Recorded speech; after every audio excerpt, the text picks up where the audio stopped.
Welcome, everyone. Thank you for coming to tonight's opening lecture, celebrating the stunning exhibition Nusantara, 6 Centuries of Indonesian Textiles. My name is Stephanie Wiles, and I'm the Henry J. Heinz II Director of the Yale University Art Gallery. It's truly an honor to have Professor Barbara Andaya with us this afternoon to speak about the importance of weaving and textiles in Indonesian societies. An eminent historian of Southeast Asia, her research and publications have had a profound impact on scholars and students of the region. Before I turn it over to Ruth Barnes to introduce Professor Andaya, I'd just like to say a few words about the exhibition you either have seen already, I hope some of you have, or you will see tonight. The Art Gallery's remarkable collection of textiles from Indonesia and Malaysia numbers about 1,200 objects and is one of the largest collections of such material outside Southeast Asia. Research on the collection is led by Dr. Ruth Barnes, the gallery's Thomas Jaffe Curator of Indo-Pacific Art. Ruth and her wonderful team, Ariel Winnick, the Donna Torrance Assistant Curator of Indo-Pacific Art, and Ben Diebold, who I also know is around somewhere, there's Ben, and Ben Diebold, Senior Museum Assistant, have, through the study of materials, techniques, and iconography, uncovered exciting new information about the textiles you will see and their early historical connections. Their scholarship is supported by textile conservator Lauren van Dessel, the gallery's first ever textile conservator, an important sort of threshold for us as this exhibition was being researched and as we better understood the conservation needs of these textiles.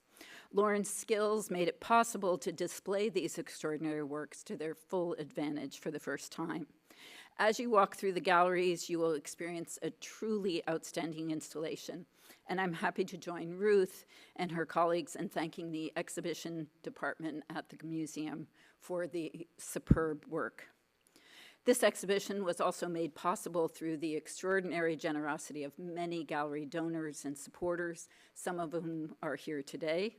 I'd like to acknowledge particularly Thomas Jaffe, Robert Jeff Holmgren, and Anita Spertus, and Hunter Thompson, and Hunter's late wife, Valerie.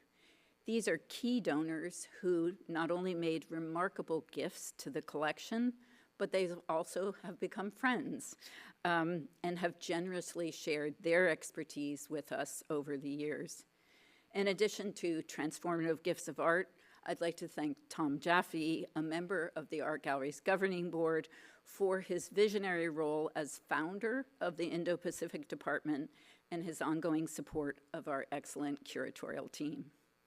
For the exhibition, I'd like to thank the Helen Frankenthaler Foundation for supporting all we did, and the Martin A. Ryerson Lectureship Fund for tonight's program. So with that, I'll turn it over to Ruth Barnes. Thank you.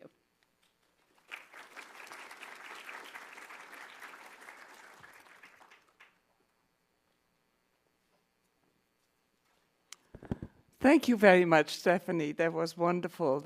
What a nice introduction.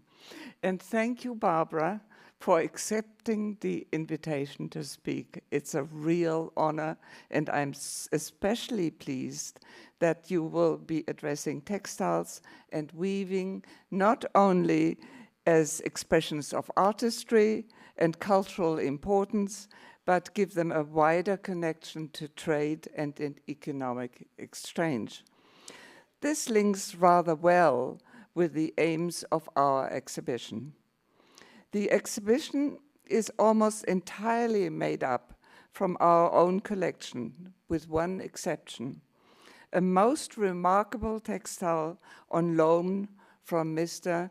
Minoru Okuda, who is with us here tonight. I do want to thank Mr. Okuda for his generosity of the loan. It enriches the display enormously and gives a whole new perspective to the history of Indonesian textiles. But now I want to welcome Barbara, who has come here with her husband, Leonard, wonderful historians of Southeast Asia who have taught and researched for many years, decades in Hawaii, and encouraged, monitored generations of students. We all enjoy your writing, your work, and it's a huge pleasure for us to have you here, both of you, but I'm especially looking forward to hearing, Barbara, what you have to tell us. So I hand the podium over to you. Thank you.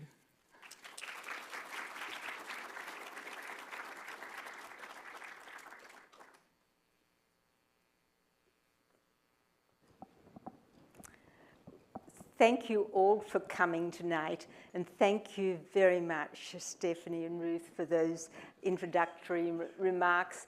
And I want personally to express my enormous appreciation to every single person who is involved in putting together this amazing exhibition, which I'm seeing for the very first time in person.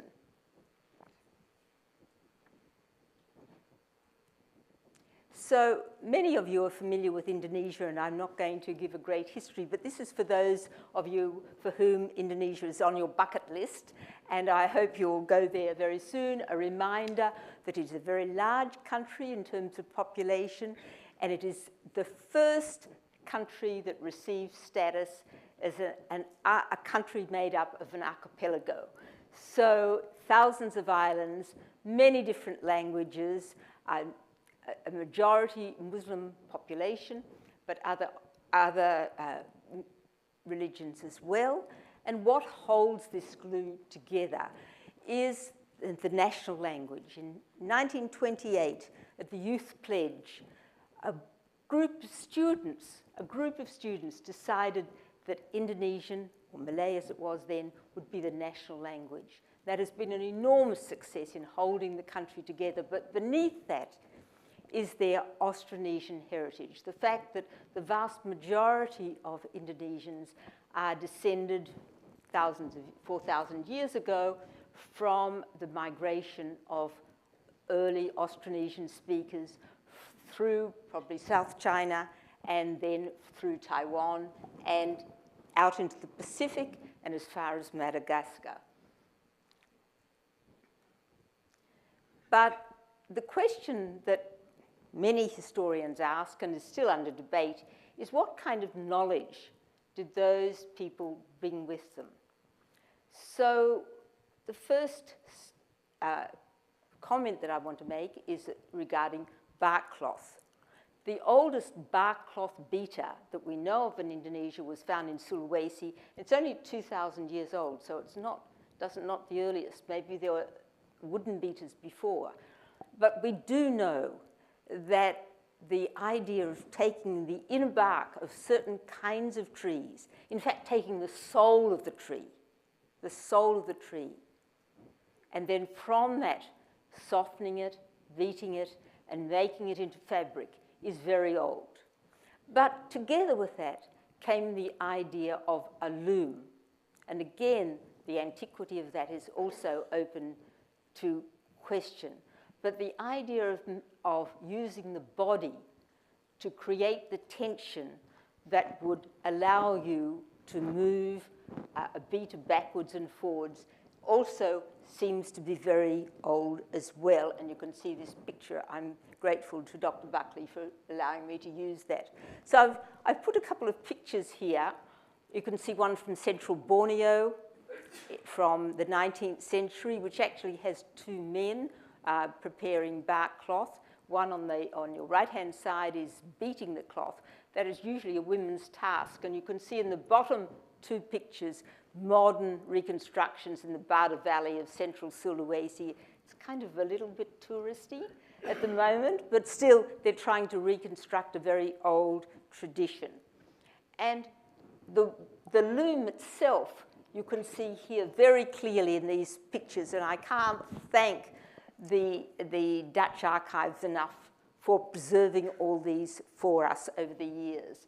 So you can see this very clear picture of the body tension loom with the waist support and the foot brace from Timor, and again spinning over here also from Timor. But the picture in the middle is cotton, because the first mention of cotton that we have is from 561 in North Sumatra, but it was obviously there before.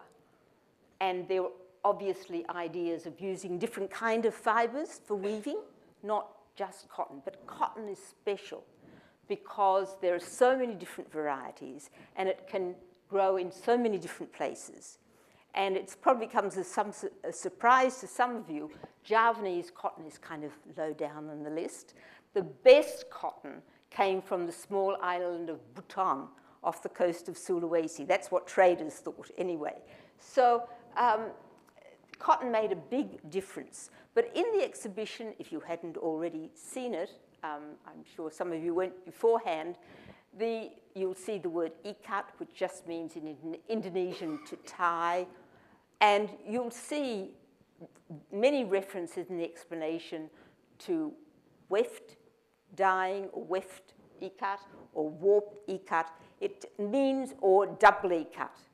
And I think the explanations here, and again, I thank Dr. Buckley for lending me these pictures of the tied warp, how you can tie off the threads so that some parts are dyed and some parts aren't, untie those and re-dye. And how much time that takes and how you have to have it all in your head. You know, I used to knit, but I would have beside me my pattern, 1 purl, 2 purl, double purl. But these people, these women, had it all in their heads before they began. And it was often the dyeing, the tying off, that took the time more than the weaving itself. But we mustn't forget bark cloth, because although weaving displaced bark cloth in many times, still in the 13th century we find a Shivite, permission for Shivite priests to plant mulberry trees to create bark clothing for special occasions. And in the 16th century, the Dutch also mentioned they saw ascetics wearing bark cloth. And still today, the shamans, the spirit mediums in certain areas wear bark cloth. And you'll see these, from the Toraja area, you'll see in one of the exhibition items, this siga, this warrior's head cloth. It's made from bark cloth. The one you'll see is rather pink. That's a sort of late 19th century colour, really. Why would a warrior wear bark cloth? Because it gives that special quality, that soul of the tree, that gives him power and protection. And if you look very carefully in the corner, you will see here the buffalo horns. That means that the man who wore this had been on 5 head hunting campaigns. 5 head hunting campaigns. But bark cloth was not forgotten. This waistcloth that from Borneo also has bark cloth inside, you can see. And it's decorated with beads. We'll hear about beads quite a lot. And if you've got your eyes open in the exhibition, you'll also see beads as well. And we'll come back to those because beads, like certain clothing, also have a spiritual value. But now I'm coming to the heart of what I want to say is the gendering of textiles. And that's really on the flyer that you have. I thought this illustration, which comes from, thank you for the staff for getting that for me. It's a small bronze figure from Flores, now in the Australian National Art Gallery. But it exemplifies, you see a mother pausing for a moment to feed her child while she is weaving a cloth. So as the child grows, so the cloth grows too. So together you have fertility, maternity, a growing child and growing cloth. And that's where the living cloth idea that I'm trying to get across, because the cloth lives, it can have an agency of its own and a life of its own. And we can see that in both bark cloth and weaving. There are many, many stories that I could reiterate about ancestral origins that are linked with weaving. But we mustn't forget that there's an economic value too.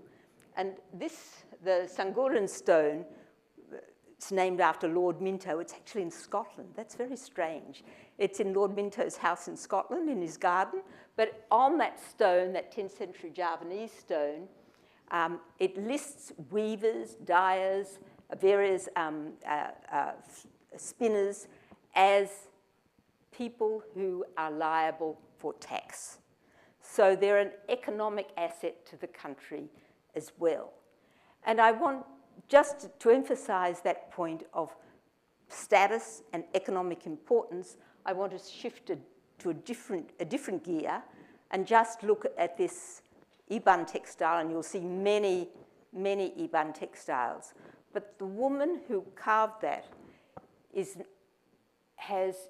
recognized as having walked the women's warpath.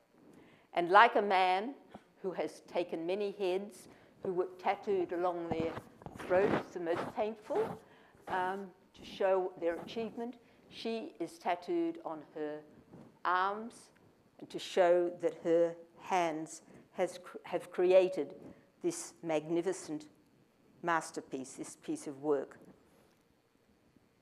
But when we're talking about gender issues, we have to remember that gender is a very wide spectrum. Men were also involved, particularly in off-loom items. And I'm very grateful to Dr. Duggan for providing with these pictures from Savu, which shows that the men with their salimut, their shoulder cloth, finishing off the fringes, the tying off the fringes of their clothing. So men could be involved too. And that brings me to this item, which I think is also on display, which Matabel Gittinger, who is kind of an icon in for textile studies, believes that this was the work of a man. Well, we don't know that, but if she's right, it's through weft twining. It's not woven as such, as twined. And if it is the work of a man, what he is doing there is recording a social memory. So you see here a buffalo sacrifice. You see women threshing rice. And you see a celebratory procession with men on their horses, for which the batak are famous. But I thought I just popped this in because we do have a pair of trousers from Aceh, I think, which are still in the exhibition. No? I think they'll be in the digital catalogue, probably, the digital catalogue, so this is a teaser for the digital catalogue.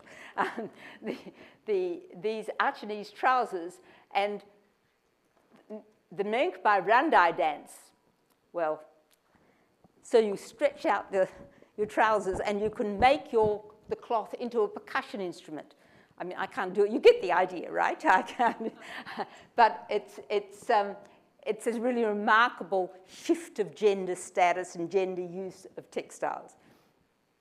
And then finally, over in a corner in the exhibition room, you'll see some magnificent beaters for weft. They're really quite large, and they actually do look like swords. They're really very large pieces, and the men, they were made by men, but they're used, of course, by women. And a Sulawesi manuscript, I'm indebted to my husband for providing this information, a Sulawesi manuscript describes a group of female mediums who are leading their troops into battle, with the women all waving their walida, their weaving shuttles in the air, like weapons, a note of their invulnerability. It's also a reminder that still in modern times, transvestite men who were shamans took on weaving. They wove. So they took on women's tasks. So these gender borders are very, very porous. Okay, so now I want to, Ruth mentioned that I've got some interest in trade and economy, so let's move to that. So trade with India is also very, very, very old, and textile trade was a major item.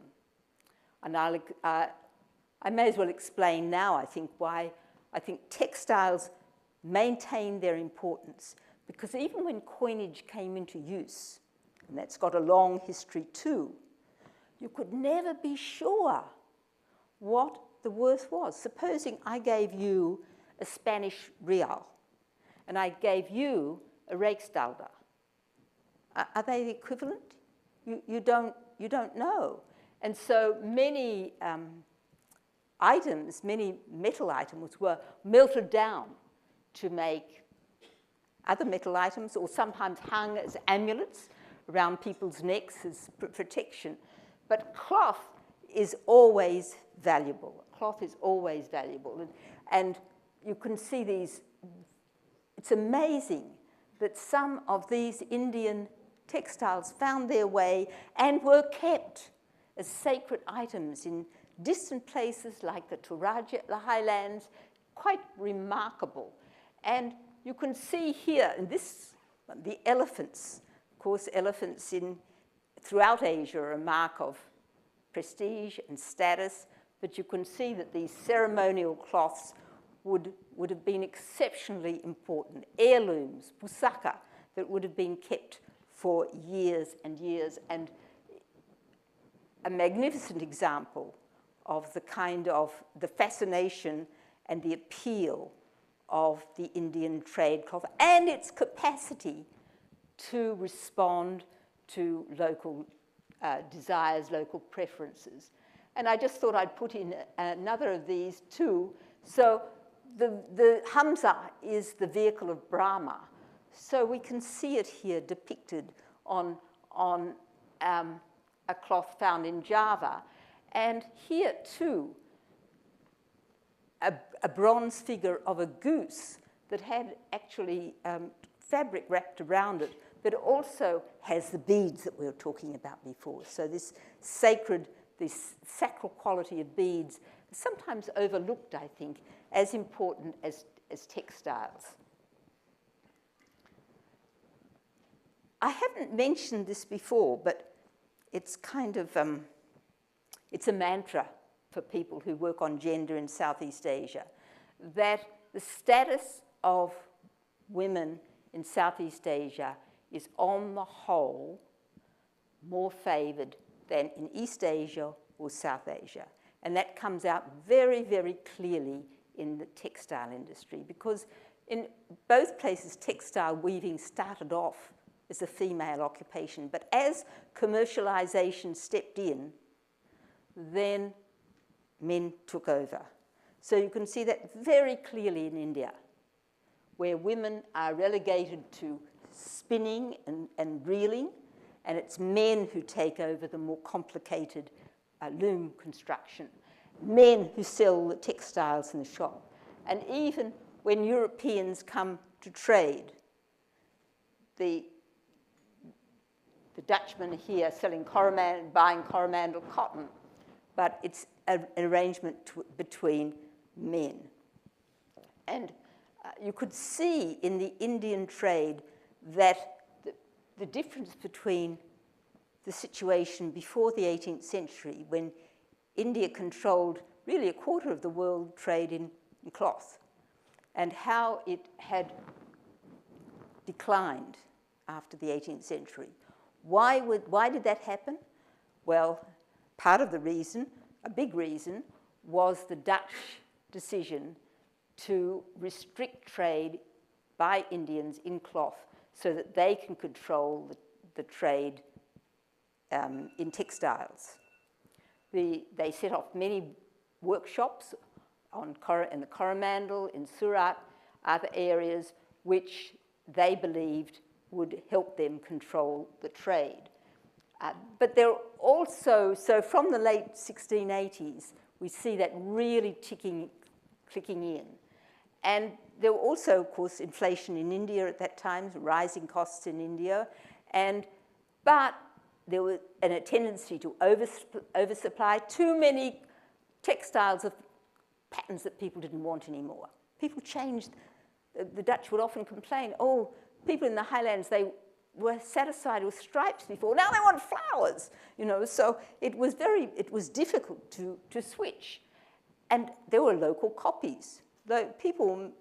Local Southeast Indonesians were making their own, and there were other alternatives. For example, the Chinese, they'd been bringing cloth to silk, especially silk cloth, to the region since the 8th century. But as the Qing lifted restrictions in the late 17th and early 18th century, then of course more cloth came in. But here you find the same pattern, that women are doing feeding the silkworms, doing the reeling and the spinning, but men control the more complicated designs. Even when you look at Qing books on culture, they will often have women spinning, but it's not true. That's the ideal. But in fact, women were no longer spinning for the commercial market. And it was in these kinds of newly rich areas, Palembang, Minangkabau, Lampung, Bali, places that were gaining wealth from rice production in some areas, from gold, from tin, especially from pepper, which were able to buy these beautiful textiles, but particularly silk and gold thread. That was monopolized by the Chinese in the 17th and 18th century. Europeans were still learning how to make that really gold thread. And so it was bought in bundles and bundles of that gold thread would come into the region to furnish the materials for women to make these amazing songkets, from these very rich courts. Ruth was explaining to me beforehand that we've sort of minimized batik displays in this exhibition, but we must have to remember that the advent of batik was a huge response to the fall in the availability of Indian trade textiles. So we don't have batik mentioned actually until the 17th century. That was probably something like that was long before that.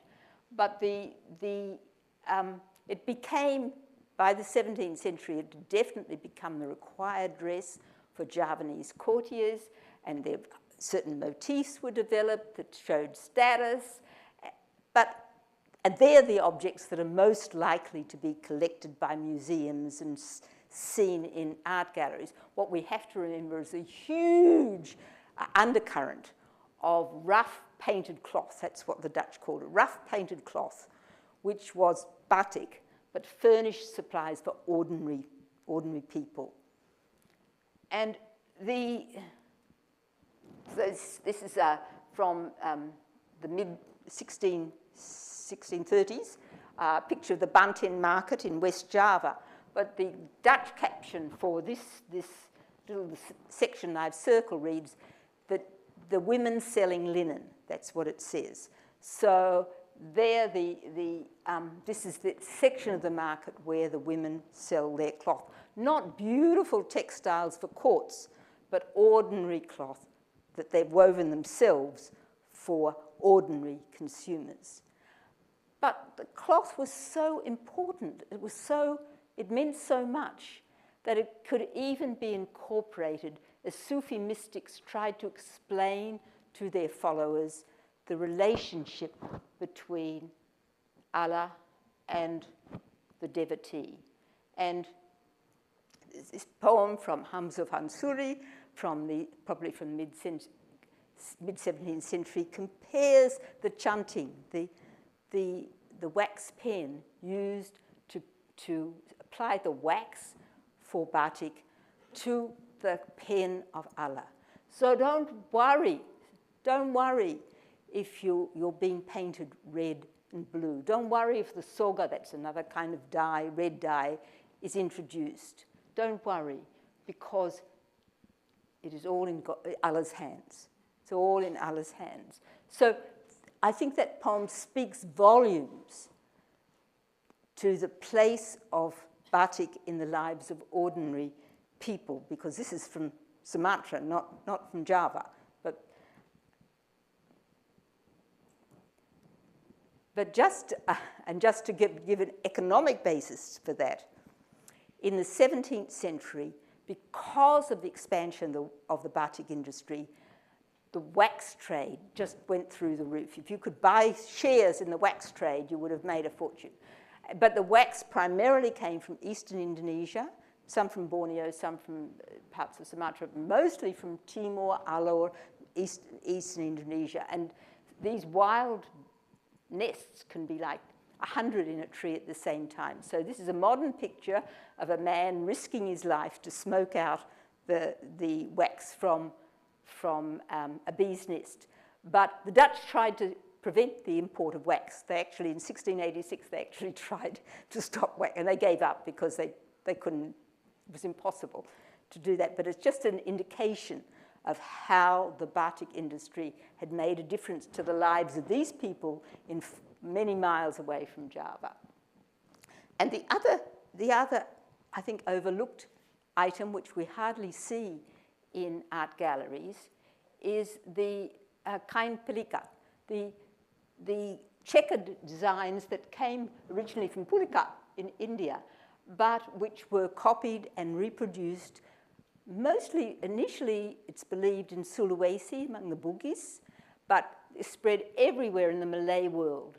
And they became, in a sense, de rigueur for men going to the mosque, because they were free of decoration or anything that a devout Muslim might find questionable. So, again, perhaps aesthetically not nearly as beautiful as other cloths, but in economic terms, extremely important. So I think I mentioned before that the Dutch, just the Dutch, imported thousands and thousands and thousands of pieces of cloth every year. The Chinese and the Indians, and then local people as well. So what happened to all that cloth? How could it all be absorbed? First thing, of course, is to remember what I said before, that cloth has economic value, especially in societies where the value of coinage is very, very doubtful, and it could be false. It could be bastardized. So on the island of Bhutan, I mentioned that before, the source of some very fine cotton, but they also developed the idea of cloth money, probably in the 17th century, but those pieces are all from the 19th century. And other parts of Sulawesi as well. So they were issued by the ruler or a noble. They were given a kind of equivalent, and they circulated, especially eastwards to Halmahera and other areas in eastern Indonesia, acting as money. But most of the textiles that we'll see that you've seen in the exhibition were for rituals or some sort of life cycle event. So they're very precious, they're very beautiful, and they were absolutely necessary. So whether we're talking about Lombok or Bali or Toraja Shroud, or particularly this, thank you again for Dutch Colonial Archives, but this picture from Jambi of a bridal pair surrounded by the cloth that's been presented to them on their wedding, but also sitting on these mats too, somewhat like the Lampung mats that you'll see possibly in the exhibition as well. So every single life cycle event involved the exchange of cloth. sometimes handed down for many generations, sometimes woven particularly for that occasion. But I said at the beginning that cloth could have its agency, and it did in these ritual occasions, it did. But particularly we can see in the societies of Borneo, inland societies of Sumatra, eastern Indonesia, in the case of warfare. And this andung motif from Sumba shows the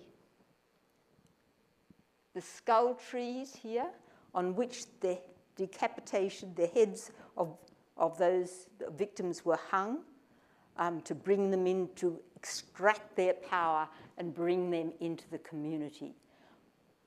And so this quotation from a man in modern times, but he remembered when we had the andung motifs on our hingi, and then people were frightened of us. When they saw those andung motifs, they knew how fierce we could be. And there are Iban chants which talk about the hook motif on the cloth, calling out, pleading with the men, the male warriors, to go out on the warpath. So these cloths are powerful items. And you can see here these pua from Kumbu and Pua Sungkit from Borneo, and the woman at the top, who is the weaver, the master weaver, is receiving the warriors and wrapping the decapitated heads in one of these ritual cloths, not to receive them into the community, to take their power and bring it in and to make that community stronger. We're going to have a wonderful workshop tomorrow when we're going to look at one of the textiles, but I'm looking at this one too from Gurinsing, because these textiles, which were only made in one village in Bali, and they were extremely powerful in terms of healing and any kind of ritual occasion, tooth filing.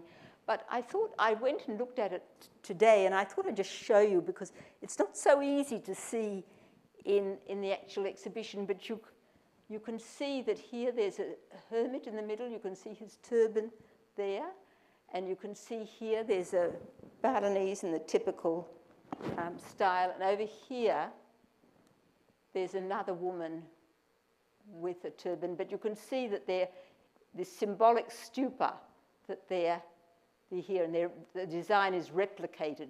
The hermit, the woman was kneeling before him here, and the other woman behind him. So it's thought, just a thought, not my thought, other people's thought, experts' thought, that it's a hermit with perhaps a wife and a daughter, but that's just a thought. But this is a very, very powerful textile, but it's typical, not the design, but the idea of textiles as a source of protection is very important, because we can see that even when Islam comes. So here you can see that the prayers in the shields, the wings at the side, the names of the first four caliphs here, and the names of the companions of the cave, who've protested against the worship of false deities. Also, all of them providing their protection to the man who was wearing that. And in the interests of gender equity, I put in this it's not a textile, it's a child carrier from Borneo, but the father who carved it for his wife and child has inserted in it, you can see these conus shells. They come all the way from the coast. So they're very powerful. They've traveled into the inland, and they are there as eyes on the back of the baby carrier. They're protecting the baby from the dangers that the mother cannot see.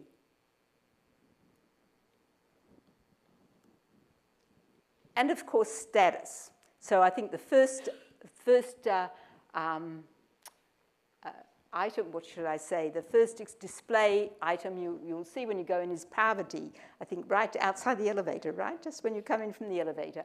But you can see, if you look closely, you can see that she has the textiles. And there are several people in this room who've know far more than I ever will about the use of textiles as a sign of status for deities, for gods and goddesses, but particularly for people of high status. And even in this, one of our early pictures from Majapahit of a woman weaving, her earrings to show that she is a person also of high status. High status women wove. So weaving was not only for ordinary people, but was also court production as well. So it was, and that association with status is, I think, quite exemplified in the motifs that are forbidden for anybody else except people of certain status. So you can see here the crown prince and all his clothing would be, the patterns are forbidden for anyone who is not of high status. Raden Kartini, she's a Javanese heroine, of course, but was praised very much during her lifetime for her knowledge of batik. Much of her writing was, I think, plagiarized, really, for a display in The Hague in the early 20th century. And this picture was widely circulated. It was included in Dutch textbooks. And so that was the image that most Dutch people had of batik production. Very nice, a very secluded garden with people in nice clothes. But what they didn't see was the other side of this commercialization, with these women producing this rough painted cloth, as the Dutch would have called, for the ordinary people, overseen by men. So, but when we look beyond Java, of course, there were no factories there. There was not this kind of commercialization.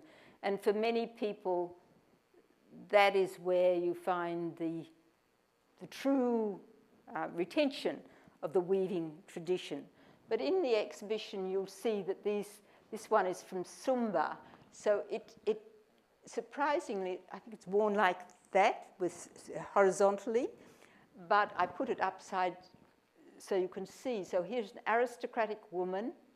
She's got a sort of a parasol on the top, and you wouldn't recognize them, but she's been carried by elephants. There are no elephants on Sumba, but people knew that elephants were a sign of greatness and authority and prestige. So the weaver has inserted what she believed elephants would look like. And finally, we mustn't ever forget that gifts, of course, anyone who's been to Indonesia know gifts are very important. You have to carry gifts with you all the time. The Europeans learned this very slowly. When the Dutch first arrived in Indonesia, they brought, for example, a couple of spectacles, a picture of Amsterdam, and a strange animal like a cat. They thought they were kind of good presents for these Javanese. They would like that. They learned very quickly that pictures of Amsterdam were not on the list of highly desirable items. And you can see from this picture from the Governor-General to Palembang from the late 18th century, the list of what he's bringing. But what I want to emphasize, there's still some Indian cloth there. It's still very much valued, but also European cloth as well, velvet and woolen cloth, even though you can't imagine, if you've ever been to Palembang, it's not the place where you want to be having anything woolen on. But anyway, because it was from far away. It was from distant places, and that made it prestigious and valuable. And the letter itself is wrapped in gold and silk. And before I want to move to the last section, which is really just on Lampung, because we have a lot of beautiful items from Lampung. But before we do, I just want to emphasize the kind of changes that could develop. So there is one item from Lombok, where the weaver has replicated the confession of faith. There's no God but Allah, Muhammad is messenger. And behind that is a very significant change. I was talking to Genevieve Dugan about this in Sabu, and she was saying that even when she was there, people were still chanting prayers, making offerings to the spirits before they started an important piece of weaving work. It's very unlikely that the woman who wove that was making offerings to the spirits. Her offerings were to a different deity, a different person, a different faith. And in this batik from Cirebon, you can see the influence of Western bouquets, flowers are incorporated into the batik design. So changes. Textiles are not just tradition and static quality. They change, they develop. And I love this one. My professor at Cornell, Professor O.W. Walters, always said Southeast Asians like being up to date. They like being with it. And the person who made this man's jacket is showing they took the binding off an English bale of cloth that says superfine cloth, and they put it on the back of their jacket. So I'm very modern, very modern. So now, just to close, I want to look at the Lampung exhibit, because that is really exceptional. We have some amazing pieces from there. And I want to again begin with the idea of change. There are actually two of these items, containers for tooth blackening. They're over on the side. But I was going to leave off the caption and ask you to guess what they were.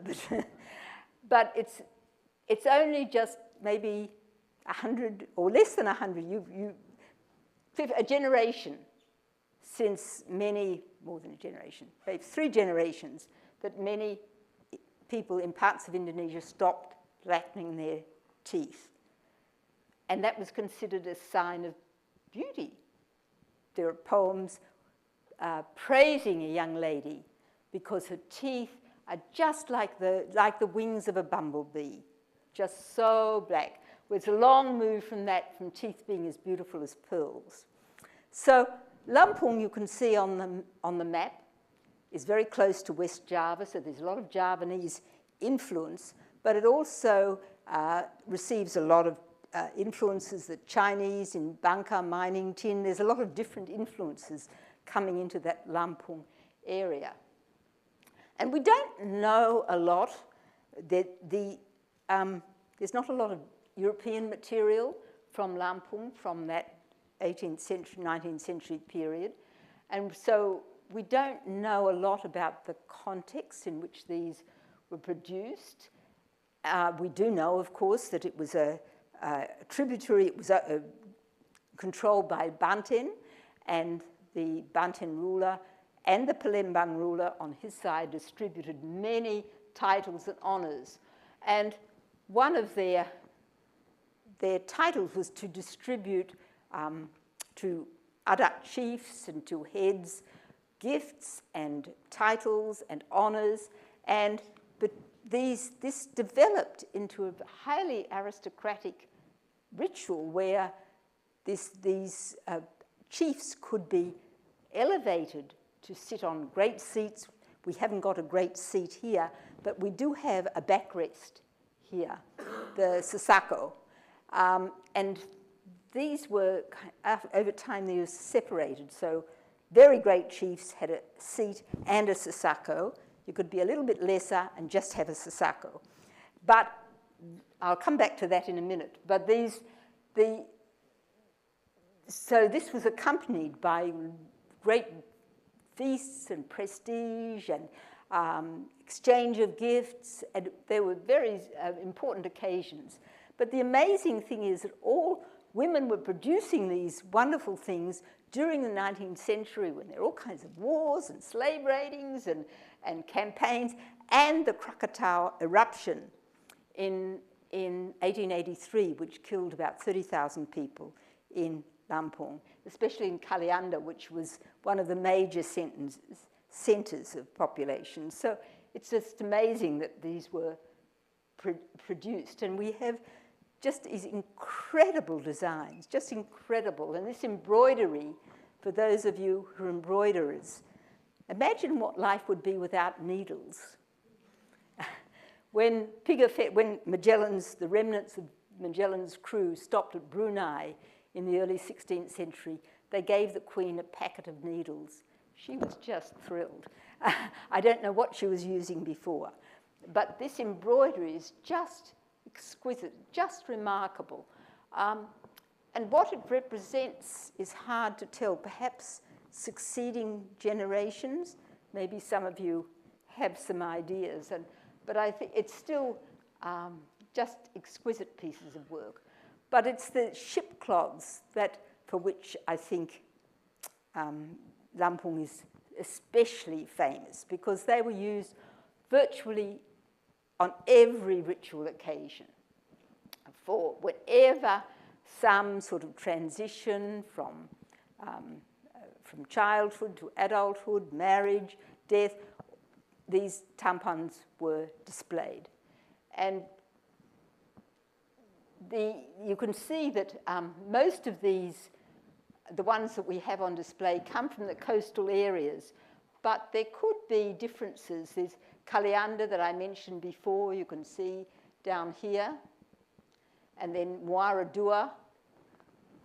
The style is very different. So you could have very different styles of these tampon cloths. But I saved for my last slide, or I should mention, yes, I've got one more. These ones, I mentioned at the beginning, the seas glue Austronesians together, and all over the region we can find reminders of that in house shapes, in rituals. The Manunggal jar from the Philippines, believed to be carrying people to the next life. The Borobudur in Java, and these remarkable depictions of ships on tampon cloths. And people have said that perhaps they do resemble, with their double decks, they resemble what Chinese described very early ships in Southeast Asia as being quite large, with with 2 decks at least. But you could see the fish in the sea, the creatures of the sea, birds overhead, humans manning the boat, some anthropomorphic animals, and over here probably the pilot. The pilot is very important because of the treachery of the seas. And again, to cite the Dutch source said that when the pilot comes on board, the crew treat him as a king, because their lives are in his hands.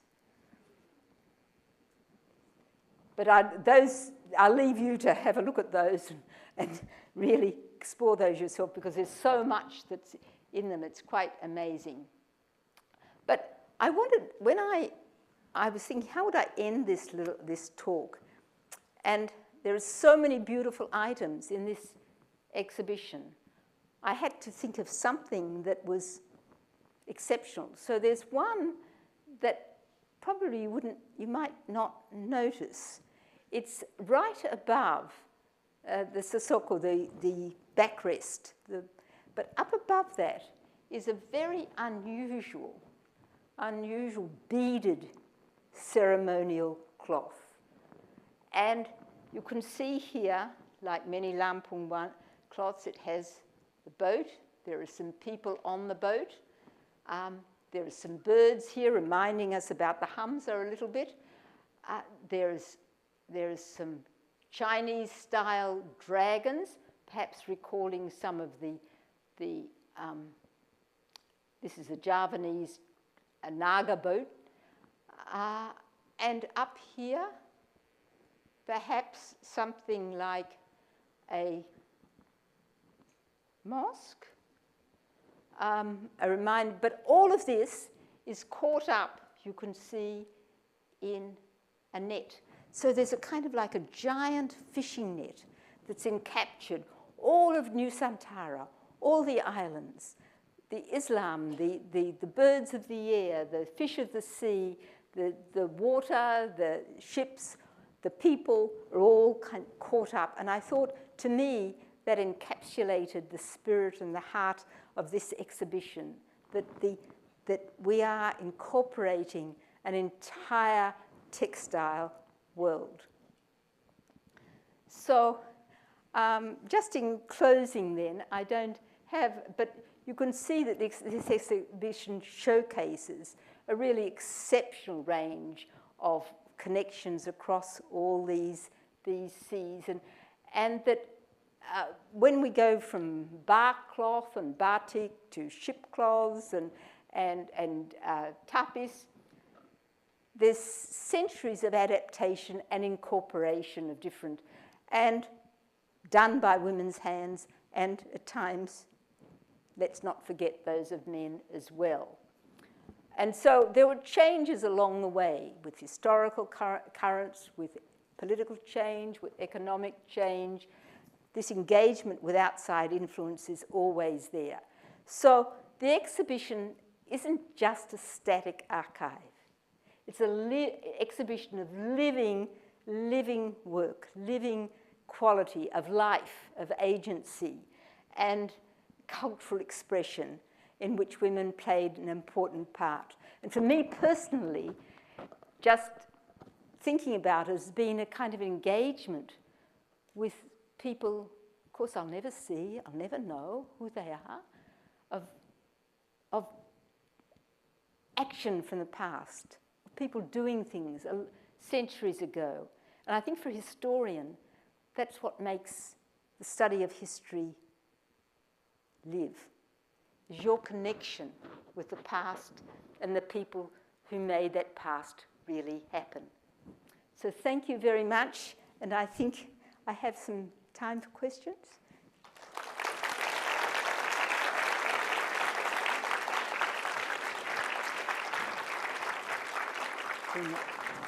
Just only a little bit. Thank you so much, Barbara. So we have time for a few questions, if anyone has.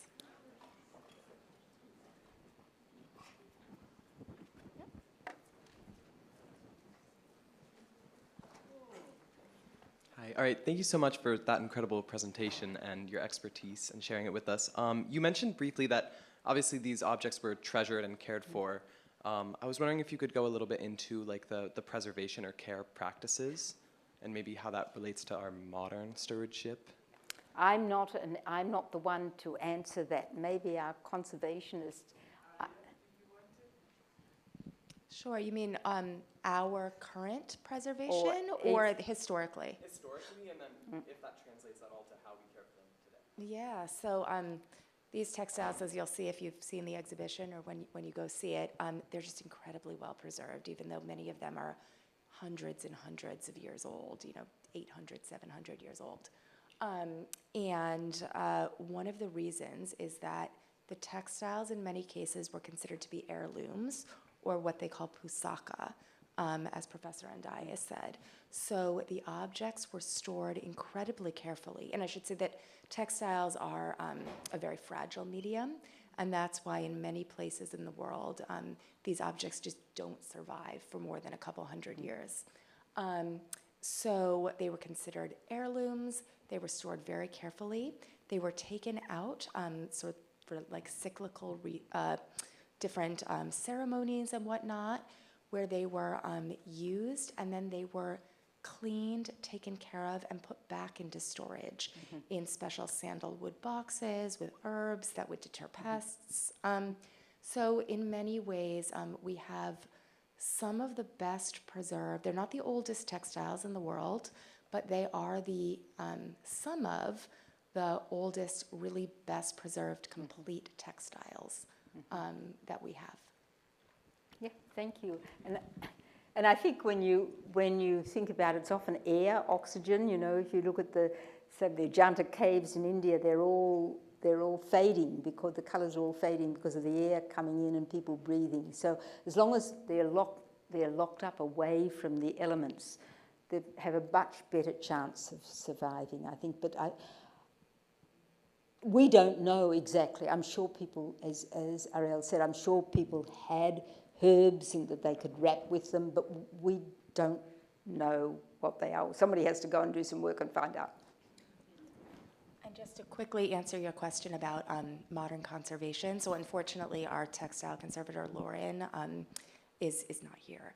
But so obviously we use, contemporary scientific conservation methods, so, not just with herbs and whatnot, but she really focuses on sort of conservation rather than restoration. So we're never going to add anything to a textile that wasn't there. It's about keeping them stable. It's, as you'll see in the exhibition, many of them do have signs of wear, and that's a part of their history, and that's a part of these objects, and she's never going to change that. All of the work that she's done has really been to make it so that it is safe. It will not ruin the textiles to have them on view for these 4 months. Can I just Yeah. make an anecdotal comment? Preservation of textiles. I wanted to see, finally, when I was in the village of Lamleva, I wanted to see one of their Indian patola textiles, which they treasure especially. And my women friends took me to a clan house. They brought out a silk patolo, and it had holes in it. And I said, this is a fantastic textile, but how do you preserve it? It has all these holes in it. Oh, I was told, you see the holes now because the moon is not full. When we have a celebration, we always do it at full moon and the textile is complete. So I think we have time for one more question. Yeah?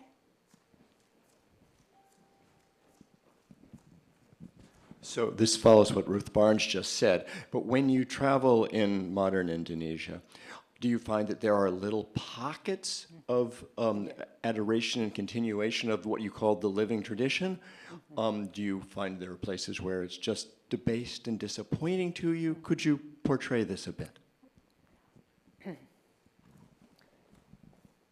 Absolutely right. I think there are parts of disappearing rapidly, I think, but there are areas of Indonesia indeed where people treasure items and are afraid to bring them out and show you because you might take them or tell a museum person about them and they might come and get them. So yes, there are, but some tradition, people, Indonesians themselves, I think, and there are Indonesians here, they can speak to it, but are aware that some traditions are dying and they want to revive them, particularly in weaving. But it's often hard to get young women to weave. It's time consuming and it's not well paid necessarily. But I wanted to show you a modern pur sungkit from Batang Air in Sarawak where they're made. But it's so different. It's so different from the traditional. They've made it great big figures and it's not, so that's good in a way that people are living and changing, but some people, some specialists would be horrified because they feel tradition should be maintained as it is. So I think that, there is, but definitely some aspects will disappear. And I think the greatest danger is to written sources, because people are starting to forget how to write their traditional script, or that even speak the language of that area, except probably for the eight major languages. But endangered languages in Indonesia are really a real issue. So thank you so much, Professor Andaya.